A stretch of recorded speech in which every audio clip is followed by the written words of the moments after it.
Namaste. Thank you for joining us on this podcast. I hope you're doing well wherever you are in the world. Today's episode is a fun one. If you've ever wanted to know about an Indian wedding, we're going to talk all about it. We just finished up our time in Hyderabad, India, where we spent about 2 weeks, most of which was the celebration of a wedding of two close friends of ours. So that's what this episode is about today, and we're going to get into those details.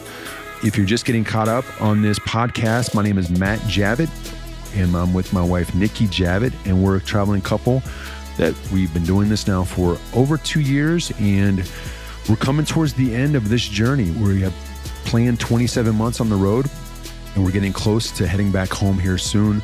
But before we do, we've got a lot of fun stuff to do, and that's what we're trying to do is continue to document our journey on this podcast and on our website, passportjoy.com, in the hopes to share these experiences and maybe inspire you to do something like that, like this Indian wedding.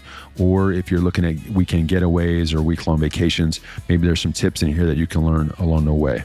We are not experts, but because we've been doing it so long, we feel like that we've got some valuable information that we might be able to share. We are very excited to announce that Nikki just published her first book called Passport Joy, Reflections on Life, Love, and Other Stuff While Traveling the World. It's an ebook. It's available now on Amazon in the Kindle store. On Amazon, type in Passport Joy, and you will find the book in the store. It's just download it, read it on your Kindle. It's a lot of fun. It's amazing. I'm so proud of her. It's the exciting thing for us. It's her first book, and she put a ton of effort into it. So please check that out. And when you're done reading it, please leave a review. That's the best way to help her and help us. Just it gets in front of new traveler readers and just folks that need inspired around travel and things like that. So if you read the book, please leave a review. That really help us.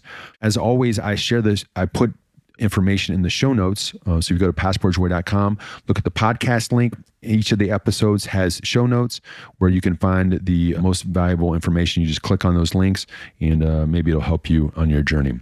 If you're just getting caught up on who we are, there's a Journey So Far tab on the website as well, or episode 45. We break down everything on our journey, why we did it, what we've done. And on the website, it goes month by month, country by country.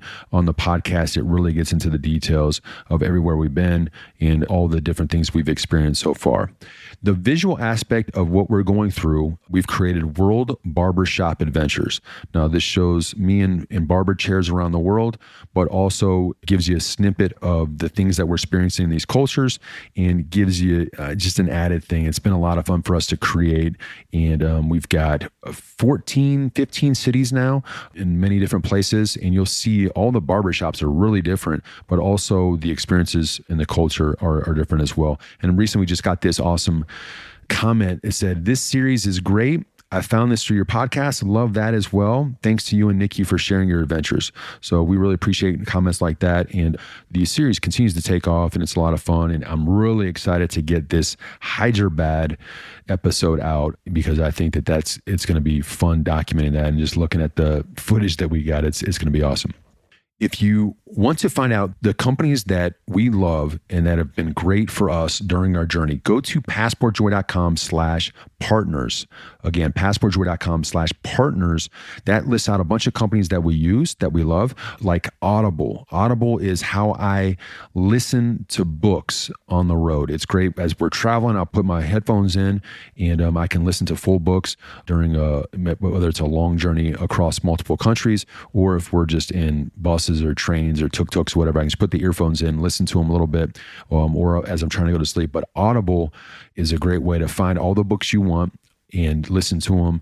And you can even change the speeds. If you like to listen to books faster, if you're a fast reader, you can change the speed to speed it up. I do that sometimes. And then also, it's just a great way to find the information. If you like podcasts, you'll probably love Audible books. So go to the partners page, and you can get 2 free downloadable books when you click through. If you haven't done that already, haven't used Audible already, you can get 2 free books through us. Again, passportjoy.com/partners for all the companies like Audible that are on there. And if you want to get a weekly newsletter, about our adventures. Send that out every Thursday. Gives you tips and tricks and stuff that we're experiencing, but also gives you insight on locations that are coming up and just fun stuff that we're doing. Go to passportjoy.com, sign up for the newsletter there. It's on the front page. It's basically on every page. You can just find it on the side. You put your email address in, click go, and you'll be on the subscriber list for the newsletter. All right, let's get into this fun episode about Hyderabad and our experience in an Indian wedding.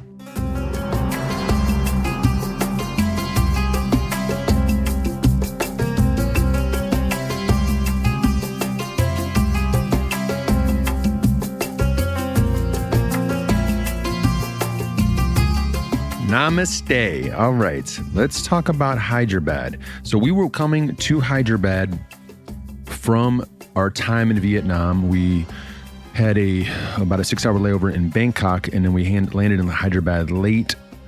It was a Tuesday night, so essentially Wednesday morning, but it was, late Monday night, early Tuesday morning, and it was basically, I think we were there about 1:30, 2 o'clock in the morning. So we landed and we had everything planned out, coordinated with my friend. So the main reason we were going back was because our friends, Preetham and Spandana, were getting married in Hyderabad. We had celebrated with their family about 15 months prior, a different wedding. And this was a chance to celebrate their wedding. They're friends that we've known for about 5 years now. And so it's going to be a big celebration with a family that we had already known, and then another family, Spandana's family, that we had not known. But obviously, knowing Spandana as long as I had, it was just an exciting time for us to go and have a chance to spend time with them. So highly anticipated. We knew that going back to India was going to be a treat. We had spent 2 months there before, and we just know that India is just different. If you never traveled to India, it's just different than anywhere else in the world because there's just so many people there. And it hits every sensory, from the constant honking of the horns to the massive amount of people to the very welcoming folks that are there that love to see Westerns come to their city, especially in a city like Hyderabad. So Hyderabad is basically in the center, a little bit south center of the country, in the heart, as I like to say. And it has the stats are anywhere from 8 to, we heard 13 million people in the city. And you feel it when you're there because there's people everywhere. But Hyderabad itself has a rich, deep history, and it's almost farmy and agricultural in some major areas. But then they've got like Hitec City, which is huge, with a lot of corporations moving in and a lot of corporations bringing a lot of opportunity. So there's a massive growing middle class. So you see a lot of folks that have money, and then there's a lot of niceties that you see in any city around the world. But it's massive and it's huge, and there's just people in there. But they've just built this new metro, so there's a lot of cool stuff going on, and you can tell that there's a lot of money flowing, and it's just opportunity is everywhere. And you see the definition of hustle in the street when there's just so many different levels of classes, if you will, from extreme poverty to ultra wealthy. We had a chance on this journey to experience multiple parts of the city, so it was really cool. I guess from a size standpoint, when you talk about numbers like that, 8 to 13 million, and I would probably say is probably in the higher end, because a lot of those figures are based on the voter registration and things like that, where they just do not know how many people are really there. So it's probably more like anywhere from 11 to 13 million. There's nothing in America that compares to that. So just being in that type of environment, and then having an infrastructure that is vastly improving, because like I said, we were there a little over a year ago, so we saw how much it changed in just that time, from the roads and then the subway and everything that's going on there. It's improving, but it's still pretty chaotic on the roads because you have every different type of vehicle. You've got animals, you've got cows, a lot of dogs, goats, everything's walking the streets, bicycles, scooters, rickshaws, semis. And it just, when it comes to the street life, it gets chaotic at times, and it can be overwhelming. But over the period that you're there, you tend to get used to it, though it's hard to ever get used to it. And we'll dive into different situations that we were in that just accentuated how different it is from your daily life in America. Yeah, just to put it into perspective for you, we were staying, the couple that hosted us, we weren't able to stay with the groom's family this time just because of all the wedding festivities that were going on. And there was just so many things going on in his home. But their next door neighbor was awesome and invited us into their home to stay for the 10 days or so that we were there. And the couple that we stayed with, the husband worked as a government worker. And we were just having a casual conversation in the living room one day. And he said that they had done something with the fleet fleet of their buses. And he had said this stat on how many buses that the city of Hyderabad had. And the amount of buses in Hyderabad is 10,500 buses. And I was just so perplexed by this number because it seems so large that I went ahead and looked up the amount of buses in New York City, because that would be the largest city, population wise in the United States. And New York City has around 5,000 buses. And so just if you can wrap your brain around how many city buses it takes just for their city to run and to get people to and from a place.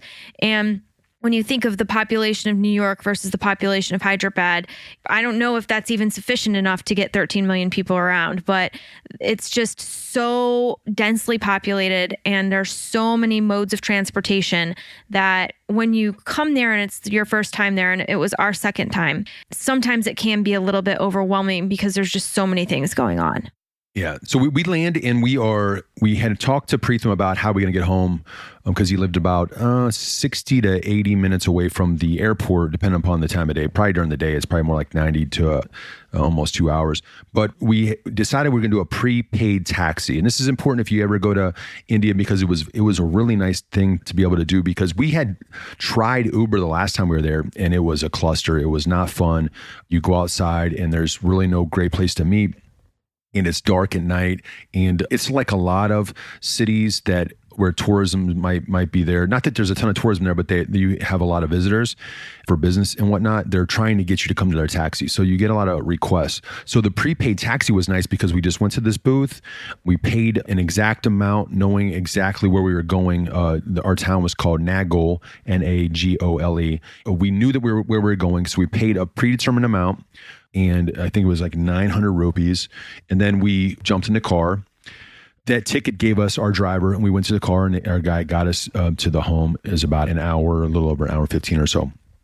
And that was like 2 a.m. So that was cool just to be able to land and feel that comfort. And it's our second time there, so we weren't overwhelmed, but that process made a lot easier. Again, prepaid taxis, that was really nice if you don't have, I guess, a driver lined up already. And it was very cost efficient too. It wasn't cheap, but compared to some of the trips, yeah, because we did Ubers later in our trip and they were much cheaper. Yeah, they were like much cheaper. So, but this again was about an 80-minute ride or whatever. So then we get to that takes us to Preetham's home in this neighborhood that the last time we were there, the family was finishing out building this home. So it was a newer home in a great neighborhood called Breezy Valley. And it's funny because over time we got to meet so many people in this neighborhood, and they were just, everybody was warm and welcoming and really just like sweet. And it was a lot of fun. But that was about it. We got in that night and we were done. We were pretty tired because we had traveled all day, and we rested. And the next morning we wake up and talked to Preetham as he was going to bed. I just asked him what his day looked like tomorrow, and he said he was going to hand deliver a bunch of the invitations for the wedding, because that's a big part of the tradition is they go and they take these very elaborate wedding invitations to the families that they want to come to the wedding, because a lot of these weddings are a ton of people, like anywhere from, I guess, like 600 to thousands of people. And you take these invites to the different families of your friends or of your extended family or whatnot. So I said, man, if I could join you, that'd be a ton of fun. So I got on the back of the scooter with him and we cruised around Hyderabad. And just being on the back of a scooter in that city really opened my eyes, because I love to do that. I love that way of transportation in any city or in the world, because you just get to take in everything and you get a chance to see the life, hear the sounds, see how people interact. And if you got somebody driving, it's great because you don't have to worry about how you're navigating. You can actually just take it all in. And to do that in Hyderabad, it was chaotic at times, but it was just a great experience, because all the honking and like I said before, just the tightness of the vehicles and how to navigate, and people coming the wrong way on the roads, and then the U-turns and the gravel, because the streets aren't all great. And so you're going on gravel sometimes.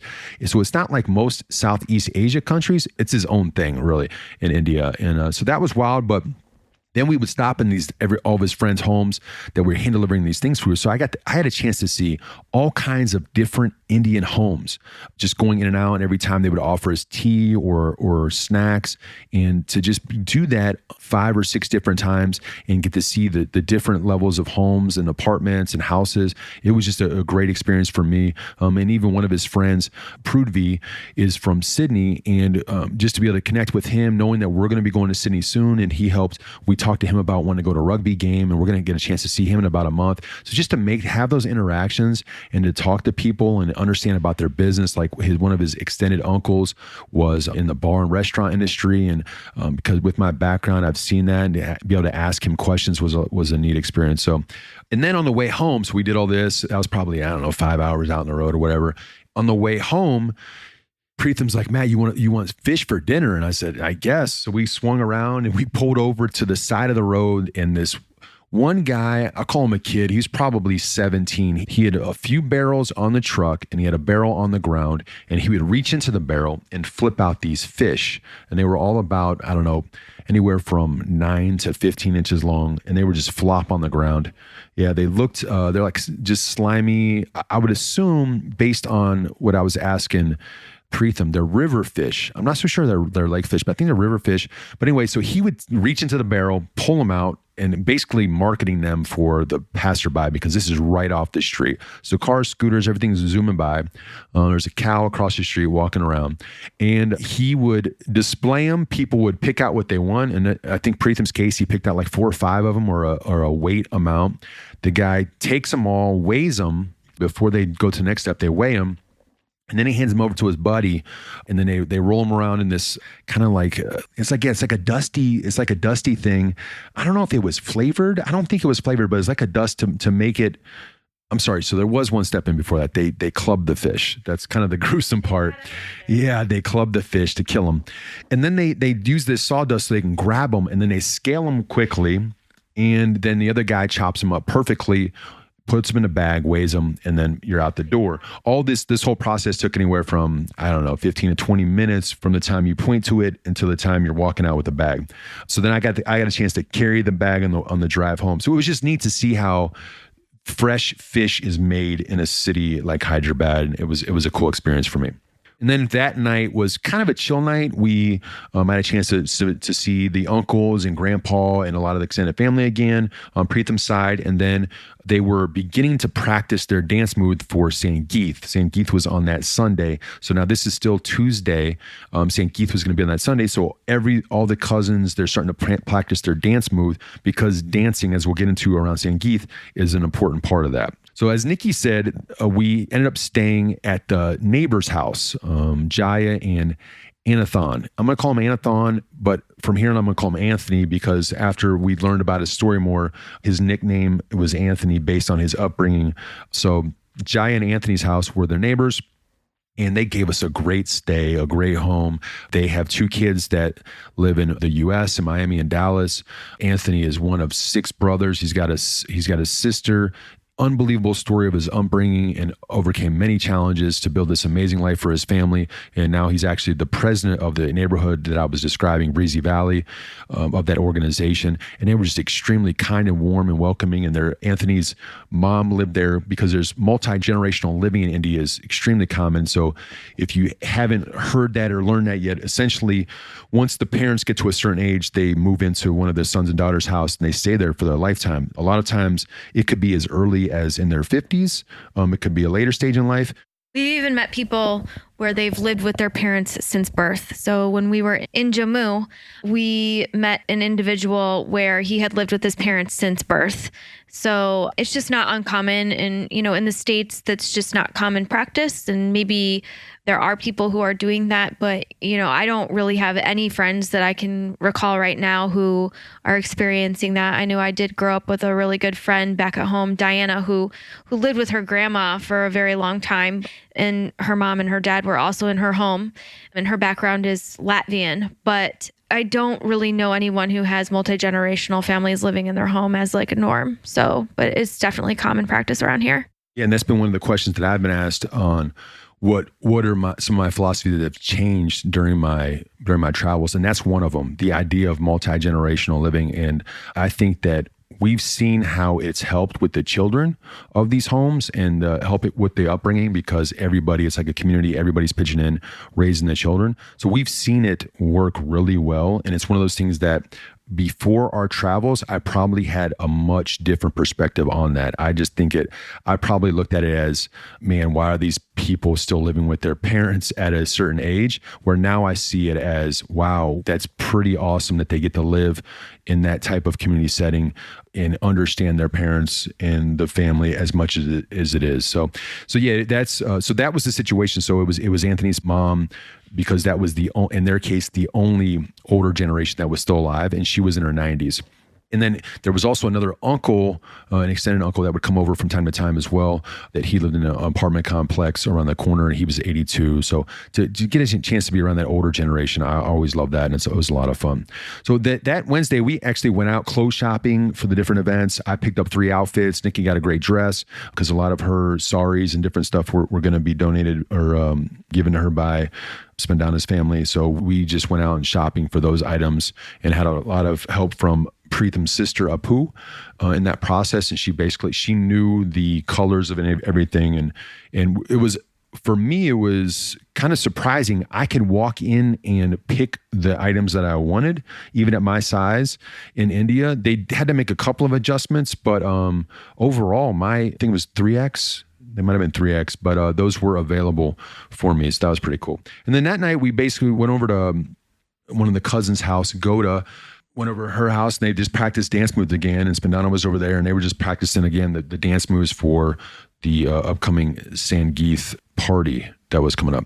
On that Thursday, we had already planned to meet a friend from the U.S. It's called Hitec City. It's where all the big corporations are in Hyderabad that are focused around technology.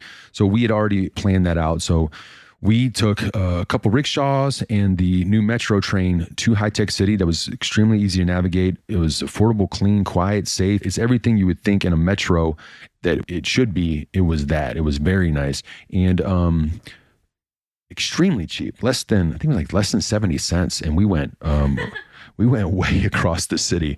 It was super cheap.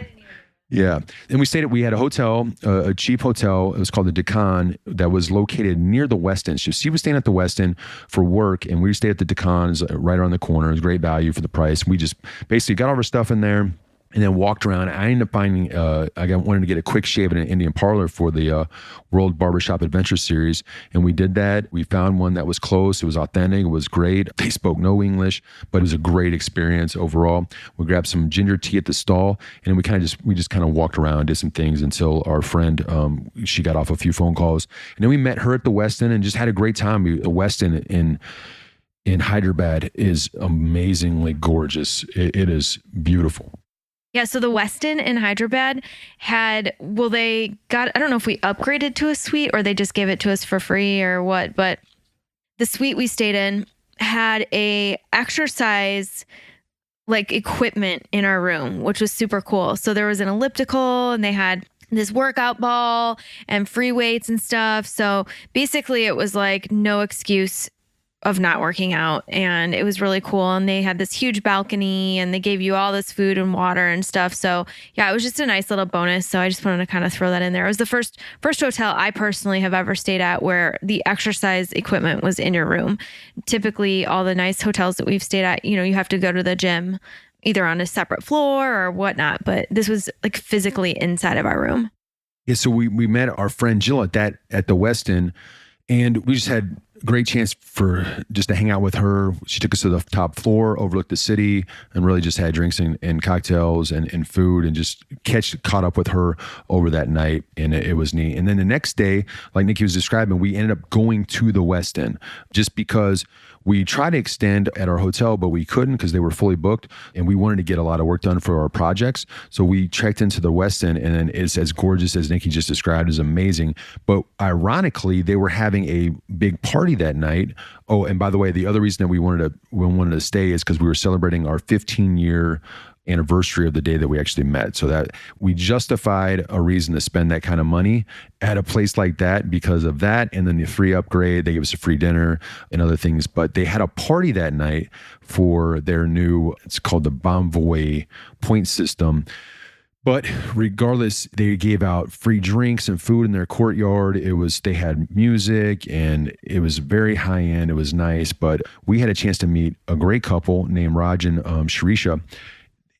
And it was neat because he's a former Google guy, now owns his own business and restoring appliances in India. Amazing story. And then she is in the medical field. So Nikki and her were having great conversations and they were both great people. But that whole scenario, very much unplanned, but a lot of fun because we got a chance to hang out with them, understand more about them. And then they invited us to their home the following weekend, which we ended up taking them up on just based on everything that we had in common. It was just a lot of fun with them. So we ended up having a blast at the West End and then took ourselves back on that Saturday to Nagol because there was more family coming in for the wedding celebrations and just a chance to see more of the family that we saw over a year ago and catch up. So that night was, again, more food, more dance practicing. I had a choreographer for my dance moves. I had 2 songs to move that I had to do. And they taught me these different steps.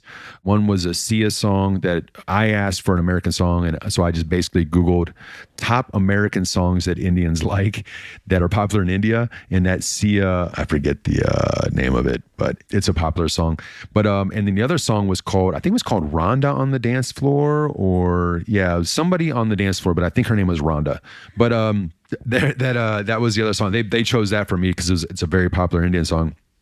And then I got the moves for that. Each song I had to dance for like 30 seconds to. So I had to work on that for the next, 24 hours before I got on stage. And then, so that was that night again. And with, I had a few drinks with some of the uncles. And then the next morning they had planned an early morning toddy run. So essentially Sundays, a lot of Sundays is kind of a tradition to go get toddy, which is this milky drink that comes out of these really tall palm trees in the countryside. So there was 4 of the older guys in the neighborhood, my host, Anthony, 2 of the uncles that I knew, and another local guy that's really funny. And we went on this run at about 45 minutes outside of town and essentially just go out to these rural countryside and you get this toddy. You don't actually climb the tree or anything, but it's ready for you in these containers, and then you do a bit of filtering, and then you just drink. You drink this drink on the out in the country. Yeah, it's like almost like a tree sap, but it's not thick. It's watery, and it's almost like a Spritey taste. And it's like I don't know. It's probably an acquired taste.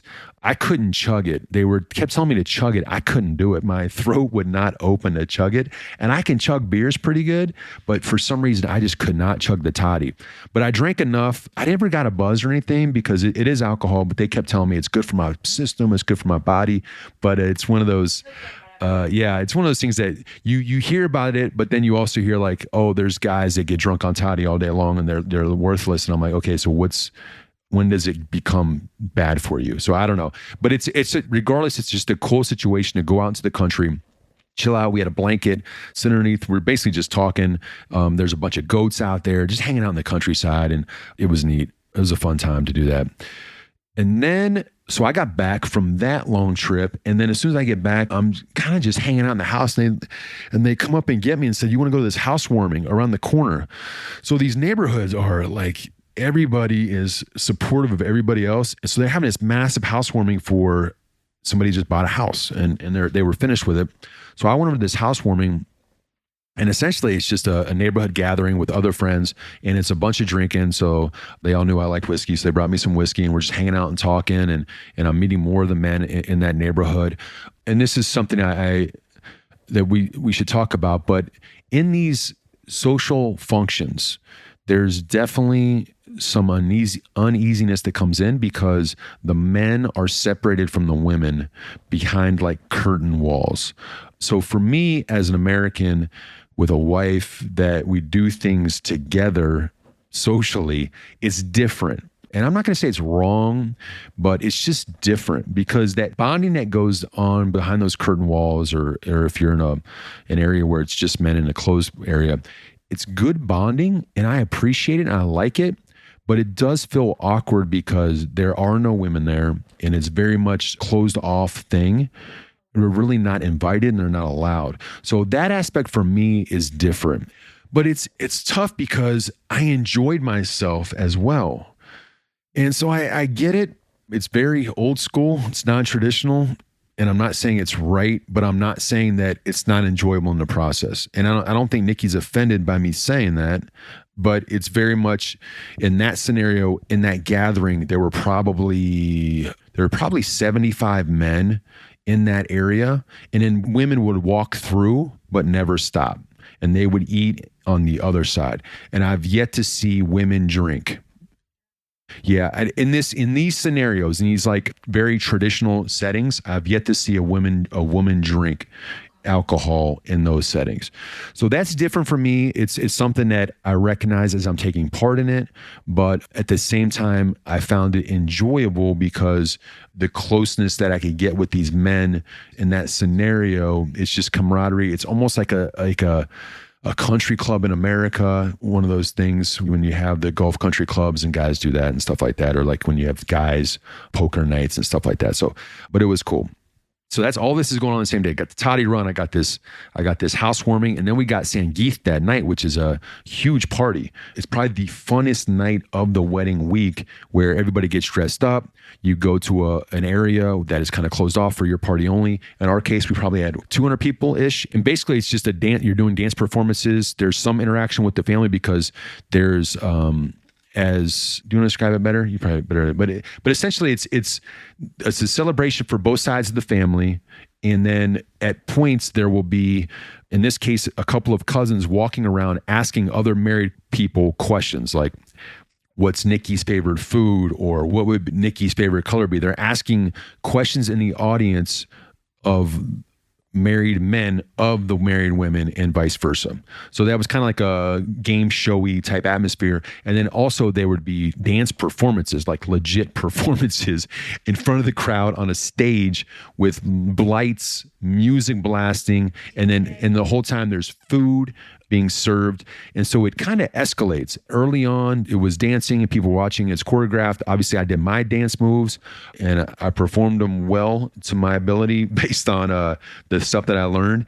But then it kind of escalates at time because it goes from like one person doing a dance and then a couples will do it. Then there'll be 4 people on stage. And then by the end of the night, everybody's on the dance floor on the stage dancing like crazy.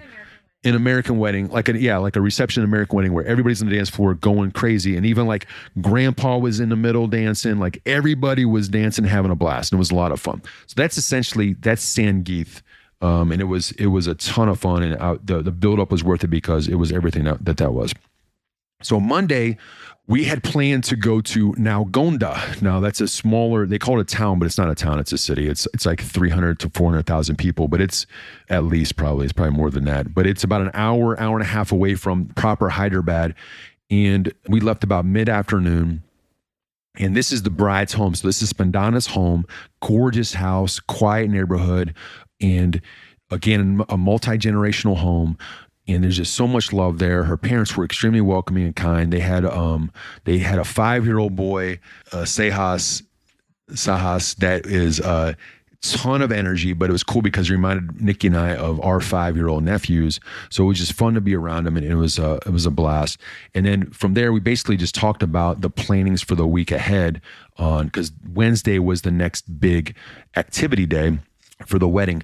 So it just gave us a chance and I had a chance to walk around the neighborhood a little bit, and it's just totally different than the big city of Hyderabad, but it was country-ish, but not so much. It's still a nice city and a big city. So I walked around a little bit in the neighborhood. I found bunch of these neighborhood kids playing cricket.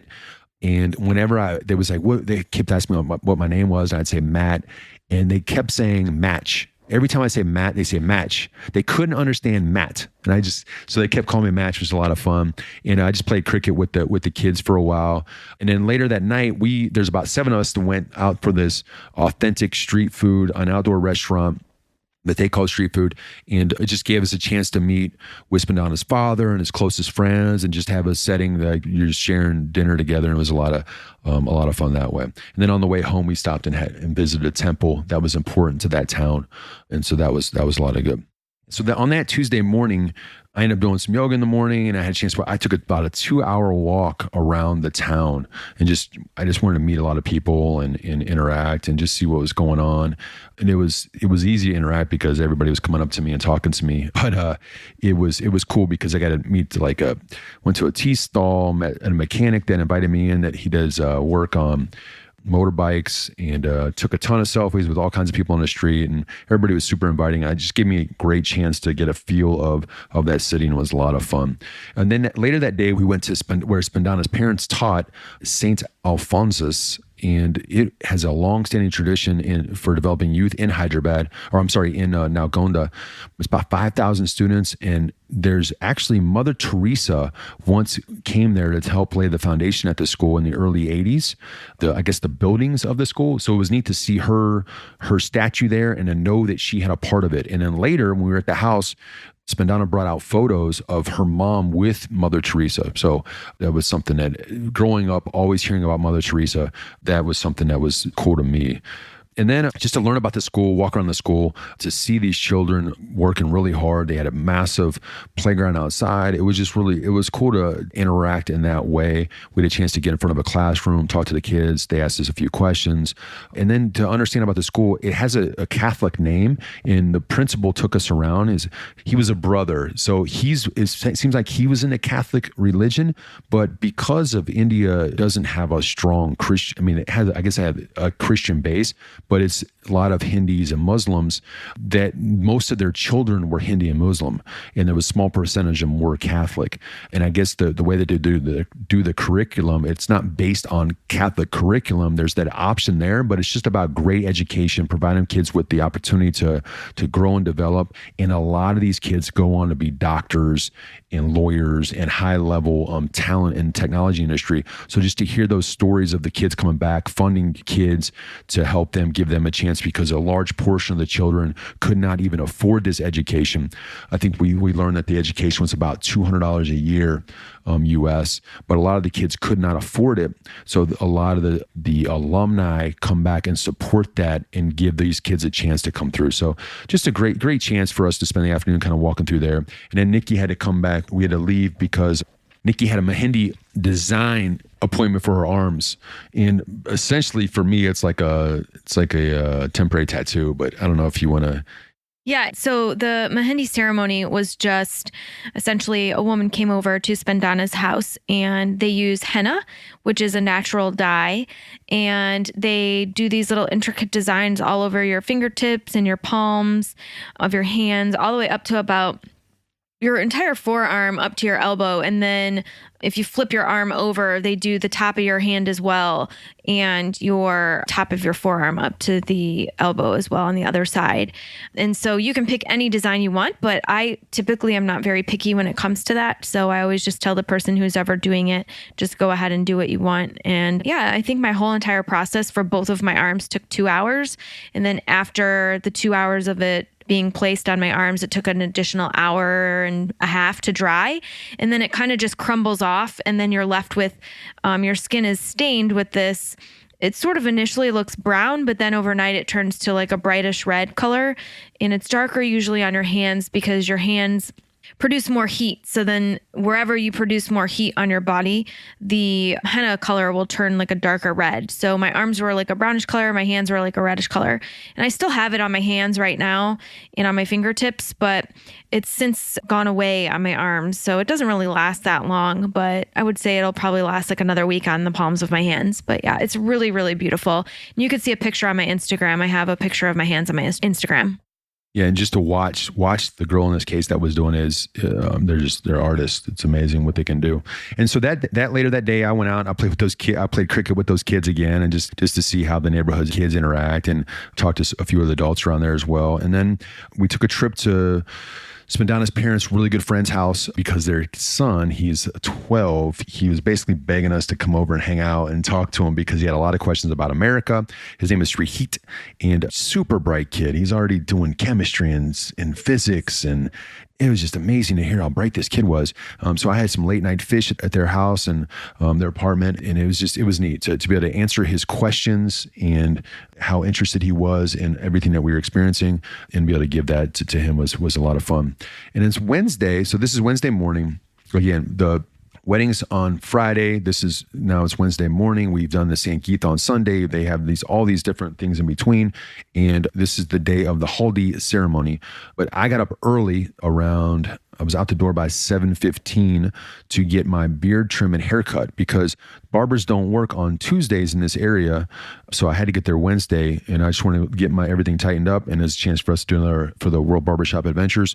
While I was there, I went to a tea stall before, and my barber was great, and what he was doing it was a good experience. And so I got back to the house where everybody was getting ready. Everybody's dressed in yellow for this event, and the music's starting to play, and everybody's getting jazzed up. I love the music of these 3-piece bands, and throughout the week they would kick on. Essentially, it's a dolic drum, a harmony, and a horn. The horn's called a shinai. But anyway, I love this music. Here's a little piece of it.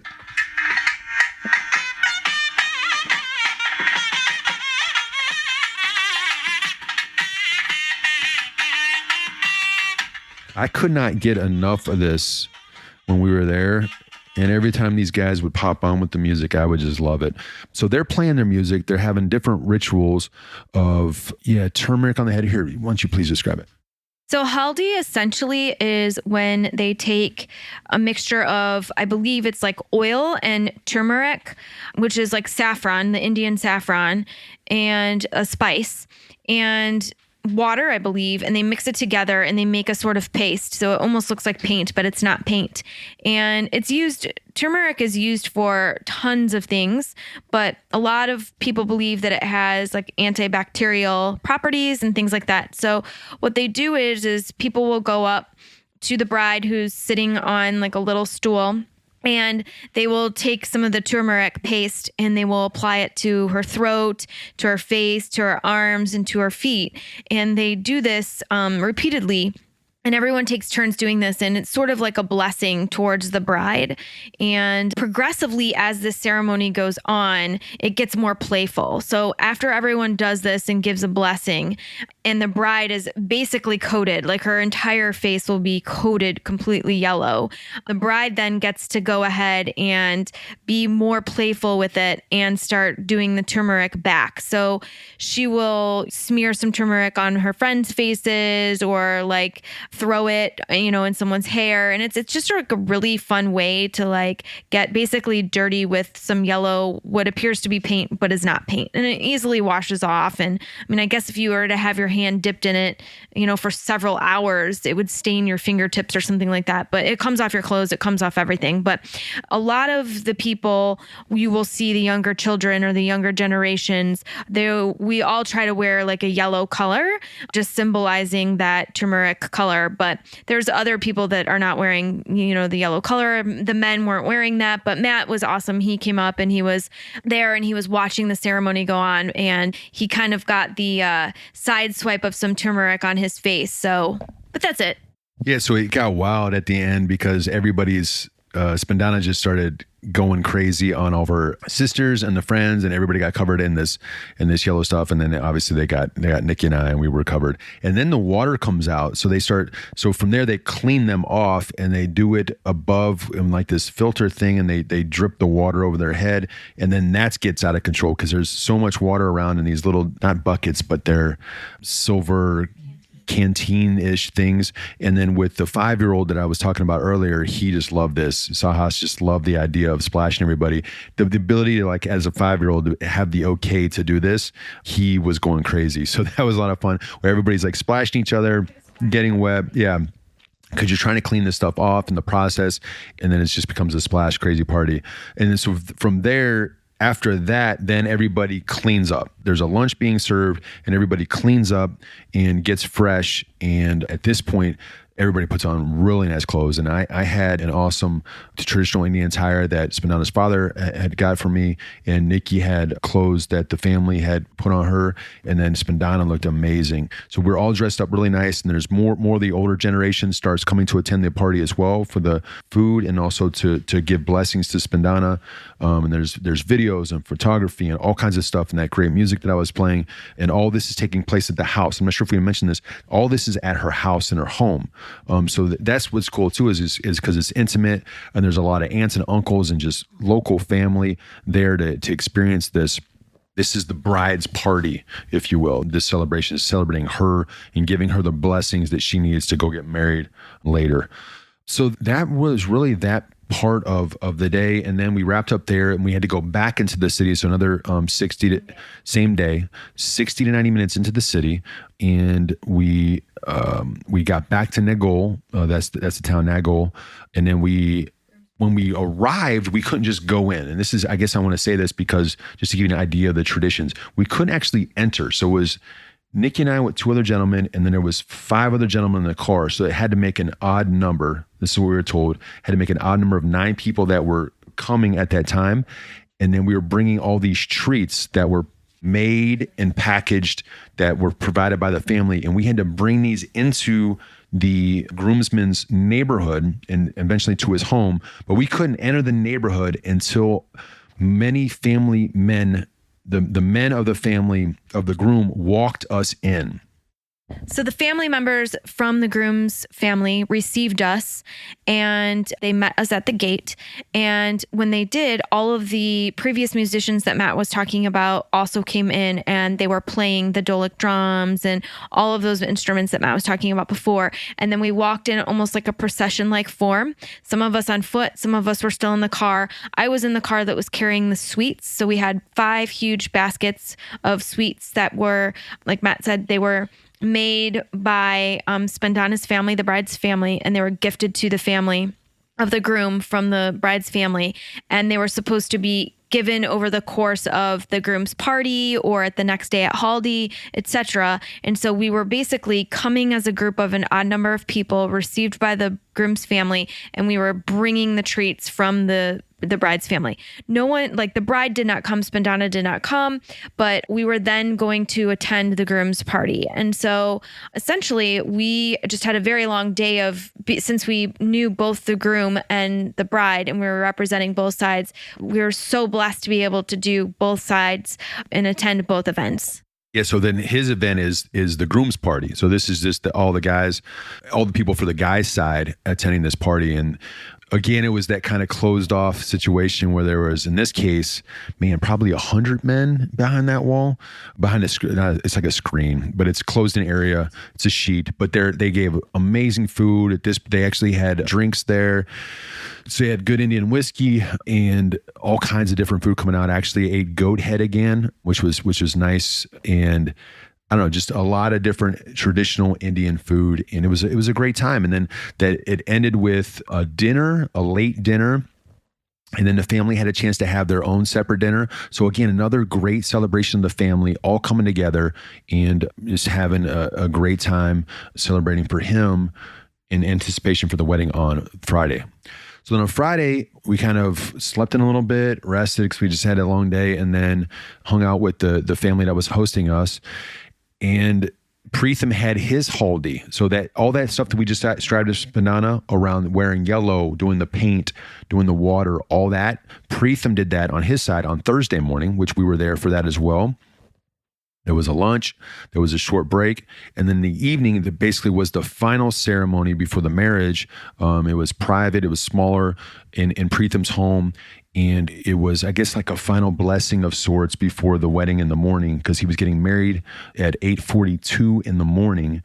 So that was another kind of private, very religious situation. Nikki she did some things as for the married women around like this bowl, rice. Yeah, she had to go gather water from the neighbor's home, bring it back. And it was just a part of this ritual for The priest wrote on the wall with some turmeric the date and time of the wedding. And there was a whole lot of things that we didn't really understand, but we were just watching and kind of were like bystanders in the situation. But it was a whole lot of use of waters and oils and turmeric again, and a lot of prayer, what they call as puja. And then that night we went back a little bit later, and I don't know if it was excitement of the next morning, because we had to be up at, like, Nikki had to be up at 4:30. I had to be up at 5 a.m. because we had to put on all the wedding gear. But I don't know if it was the excitement of the night, or there was a few mosquitoes in our room, but it was, we didn't sleep. We didn't sleep at all. I probably slept 45 minutes. Nikki did not sleep, because we were both up at like 3:30 looking at each other like, how the hell are we going to do this tomorrow? But we did it. We both got up around 4:30, 5 o'clock, and we started getting dressed, because Nikki needed help with her sari and all that goes in the draping and everything that goes into that. And I just had to put on my easy clothes. But in the process of putting on my clothes, I ripped my neckline. I ripped the neckline of my shirt, the collar, huge hole. So I had to find a scarf for the back of it, because I had this whole huge gaping hole in the back. So I had to get a scarf to cover that up. But I think it made me look a little bit better too. It made me look a little bit more traditional with that scarf. But then once we got everything ready to go, everybody's dressed and ready to go at Preetham's house, and they blessed the car, and then you're off. It's about a 15-minute drive to the convention where the wedding was, and all the cars pull in, and we got there first. We were the first car there. So Nikki had a chance to go hang out with Spandana, take some photos with her and the other bridesmaids. And then the families, much like a lot of these events, the families have to greet each other. So Spandana's families greeted Preetham's family at the front entry. There's this long pathway. It's gorgeous. And the bride's hiding from the groom. And then there's this walking in process where Preetham's feet were washed, and all these things were going on. And then basically you set up.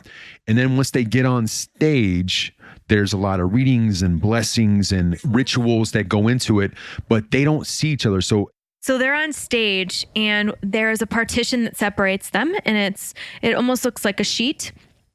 I'm not exactly sure what it is, but to me it looks like a sheet, and it has some like colors around the corners.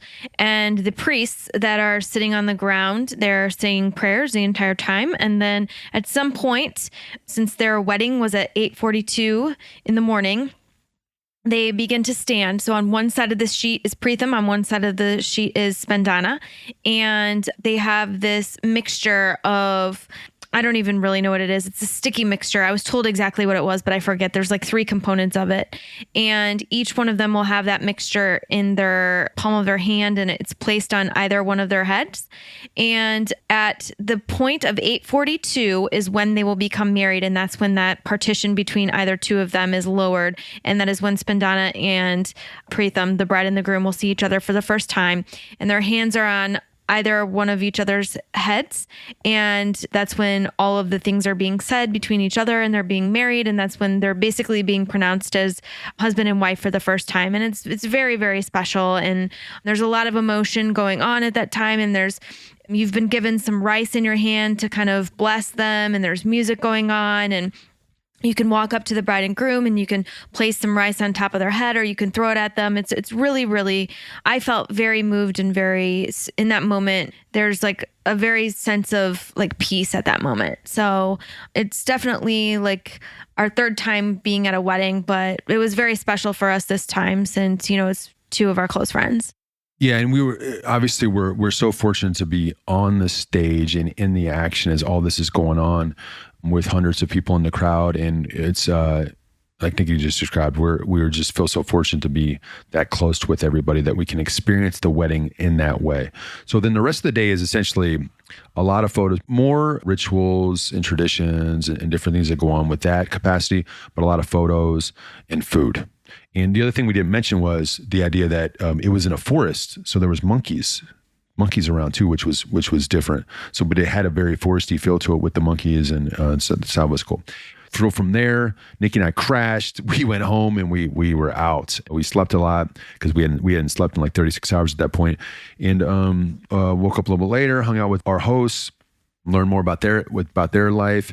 I ended up getting up real early the next morning to go on a walk with the host and just learn more about him. And then also he took me out on some errands, so I had a chance to go meet some people that he knew in town, got fed a bunch, came back. There was one more ritual at the house, one more ceremony at the house, which both the bride and the groom were there, because after they had left the wedding, they went back to Preetham's house. So there was one more, it's called puja.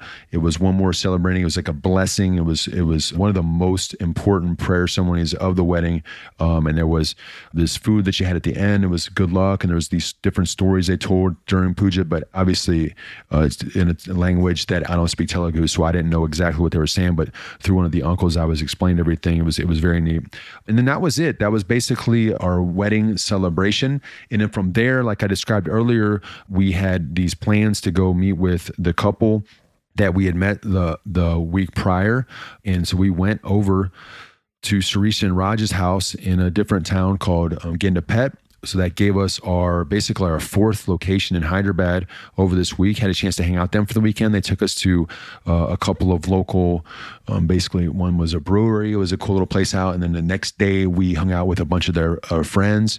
I had a chance to talk about just different things that were going on in India and America and everything that was going on there. And so that was just a great, different experience in a different neighborhood, and had a chance to get a couple workouts in, and it was fun. So, and that wrapped up our time in Hyderabad before we went to Calcutta for a 23-hour stay, which we'll talk about next time.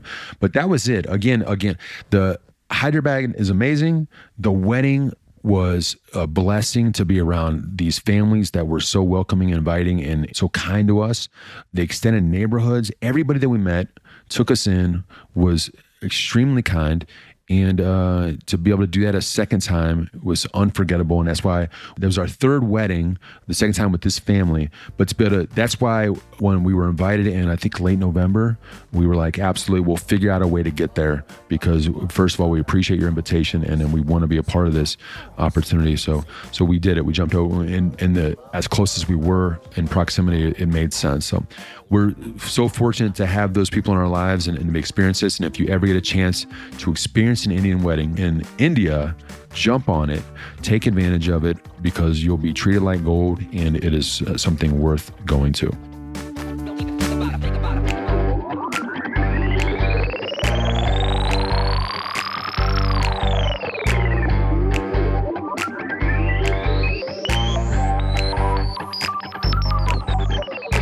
And that is it for this episode. Thank you so much again for listening, wherever you might be in the world. We really appreciate it. As always, you can find all the important links to this episode and other episodes in the show notes. And I encourage you, if you like this episode and you liked hearing about India, go back a few episodes. We talked about our 2 months in India, and that episode has been extremely well received. We got a lot of good feedback on it. So listen to that one as well. If you're thinking about going to India, or you got a trip coming up, that'll have a lot of tips in there. And all the show notes have great tips on ways for you to save time and energy and money as you coordinate your trips. And again, I want to repeat, Nikki just published her first book. We're really excited about it. It's called Passport Joy, Reflections on Life, Love, and Other Stuff While Traveling the World. It's an ebook available now on Amazon in the Kindle store. So search Passport Joy. You'll see it there. Download it, read it. And then if you can, please leave a review, because that's the best way to help her to get in front of other traveler readers out there that might want to be inspired or just hear about our journey and hear about the way that Nikki's experiencing these 2 years on the road. And as always, you can sign up for a weekly newsletter that comes out on Thursday at passportjoy.com. Just put your email address in there, click go, and you'll get all the updates we're going through on a week-to-week basis, and other fun stuff that we throw in there about travel along this journey. All right. Hope you have a great week, and we will be back again next week for a new episode. Until then, safe travels wherever you might be heading next.